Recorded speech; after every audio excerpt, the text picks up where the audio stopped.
Hey guys, this is Matthew here once again, and today just a bit of a simple video slash build, talking about and showcasing Mayhem event and the Wintertide Trickster that I chose to roll for the solo self-found hardcore portion of the event. So if you're unaware, they are currently running 3 events back to back, 10 days each. Mayhem is the first one, and probably the only one really worth playing in my opinion, but yeah, it's 10 days, it just started, it's been 3 or 4 days. Mayhem is every single zone having a different bunch of league mechanics associated with it, and in a much larger quantity, so like 20 ghosts, 10 breaches, 20 exiles, 20 boxes, that sort of shit, 20 harbingers, and it's pretty damn fun. It's a nice, real like enhancement of the game if it was just a bit crazier, and with the way Arch Nemesis has been, sort of watered down to finally be palatable, the game it's pretty, fine to go through and progress at your own pace with many different builds. And the only slight issue is for these events they've also added 2 random modifiers to every single zone and map, and the zone for Mayhem and also for these other modifiers gets rotated every hour, so each zone every hour something a bit different. But the modifiers they added just extra damage and less damage taken by mobs and stuff like that, and for the most part it's not too bad. I was pretty against it to begin with, and I think it still was a wrong play, but the only modifier I really have issue with is 40% increased damage on mobs. That's just way too much. That shit changes the game so drastically. Most other things they're manageable and just kind of rotate a bit for a bit of extra danger, but nothing too serious. Either way, this here is a Wintertide Trickster. So I chose that for SSFHC because I've played Wintertide once before, and I think it was on Gauntlet, and it went pretty well. I wanted to do SSFHC just to give my gameplay a bit more meaning and struggle a bit harder. And on top of that, maybe go for a, win demigods, some shit like that. Once I hit maps, I actually went the extremely not good and smart strategy of juice my exiles as hard as possible with more exile life, more exile rewards, and then also ghosting all of the exiles. Given that there's plenty of zones that can have 20 exiles, and then you can spawn an extra 20 sometimes as well, I thought it'd be a bit of fun and also pretty loot heavy. It has been fun, it has been challenging. 100% more life when you've already got like not that much damage, and then ghosting as well has made a lot of these maps pretty damn tense, but it has been, I think, the largest source of uniques for my character by far. So like if you just focus on harbingers, for example, it can be a bit slower, but it's good XP, good reliable XP. Strong boxes, corrupted strong boxes are pretty good. You get plenty of loot out of that, good XP as well. Exiles, however, they are not really good XP, and they are dangerous, and they do take time to kill, and then also loot, but they give a lot of decent loot. So lots of rares, lots of uniques. I'm filling my inventory and vendoring like 2 to 3 times per map, and I'm pretty healthy on alterations because of that. But yeah, not something I'd really recommend. It's just something I was doing for a bit of fun. Otherwise, Wintertide Trickster, so essentially the core of the build is cold damage over time. These types of builds essentially use all the cold damage over times available just because you can, and it all scales in the same way. So by not using one, then you're just losing some free output a lot of the time. There are plenty of people just playing Creeping Frost and Vortex, for example, though, without Wintertide, because Wintertide takes a little bit of side investment into some brand shit. I enjoy Wintertide brand, so I am doing all of them at once. It does make things a bit more socket heavy, but it seems manageable, and it's been a good, solid character. I can highly recommend it as a starter if you just need something pretty safe and smooth. Either an occultist or a trickster goes really well. This is a Porjodes I just ran, and those can be pretty damn scary. So yeah, it's been a good starter for I think a good year or two, and probably still will be. Assuming nothing too drastic gets changed. Just good damage over time. Spec some cold dot, some damage over time. Use the skills, and build a bunch of life and shit. Trickster's been pretty damn good for all of the recovery. I have built a hybrid character. I've got like 10% life and energy shield on kill or some shit like that, and just had a high amount of EHP throughout the entire process.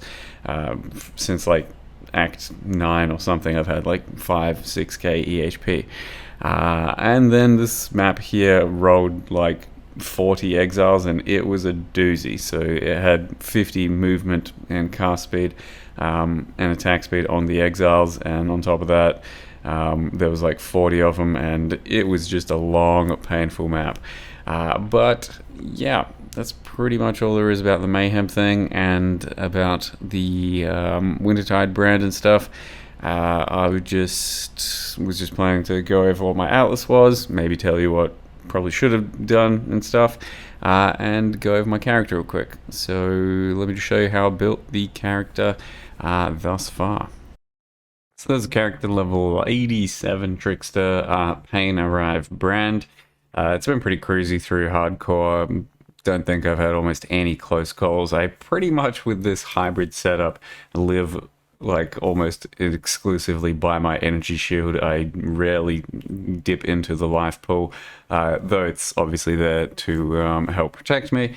I like play defensively enough that if I'm like at 0 ES, I'm basically trying to not take any damage. So this type of playstyle facilitates that with the brands and being able to dash around and chill things and have some ranged other attacks. So it is a safe playstyle, and it can get you through hardcore to a certain extent. It's a build that kind of tapers off at the higher end, so once you're starting to get into like yellow, red maps, that sort of thing, without more investment, and especially into the offensive side of things, it's going to start to get kind of slow. Since I've had to kind of pump my HC defenses, my mapping's not very fast or anything, but that said, I think the top trickster, the top guy on the ladder that hit level 100 was playing just a Vortex Creeping Frost Trickster as well. So pretty, can be very fast if you want to make it fast. But the way I've tried to build is pretty safe, so that I just don't die, because I don't like dying on hardcore. Fast or not, be damned. I do not enjoy dying. At least not on something else's terms. If I'm going to die, it's on my terms, and then when I'm ready to do so. Either way, level 87 at the moment, and passive tree is pretty basic. Since you are a trickster, it does sometimes really kind of shift the way you think about your passives and what you're doing, because you want more masteries for more damage. So it does make it quite a bit more interesting. Otherwise, we've also got One Step Ahead and Escape Artist into Spell Breaker. So I'm very strong against spells with this sort of shit. And Capped Glancing Block. So I've got Capped Glancing Block for spells and almost capped for attack, and then as well as that, currently 60%, I think it is. About 60%, with flasks up a bit more. Spell Suppress, and if I can get that to 100%, then Spell Suppress, spells in general, are just very comfortable to deal with. It's more so the attacks, since I don't have any evasion armor. I've got some evasion, but yeah, not much, since I'm not using Grace at the moment. Using Tempest Shield, Malevolence, and just glancing blocks. So you don't want to try and take too much physical attack damage, but we can take some hits. So we're just trying to get some damage over time on the wands and plus levels if you can. Cast speed feels good as well.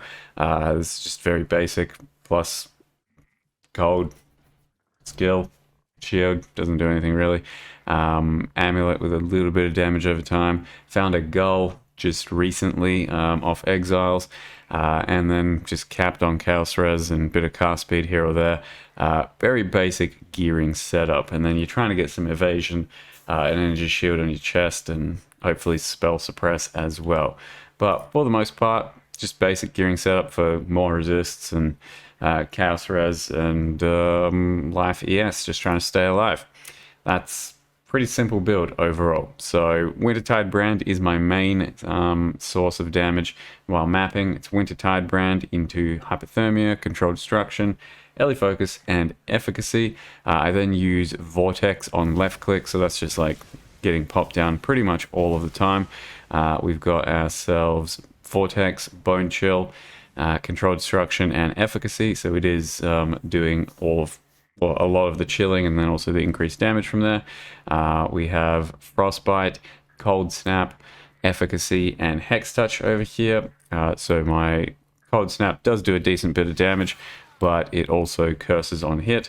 And I was running with a second curse, LE Weakness for a while off Cold Snap, but decided to take it out just for more brand effectiveness up here. And then in the boots, we've got Hypothermia, Controlled Destruction, Efficacy, and Creeping Frost. So Creeping Frost, another button, 70,000 DoT according to that.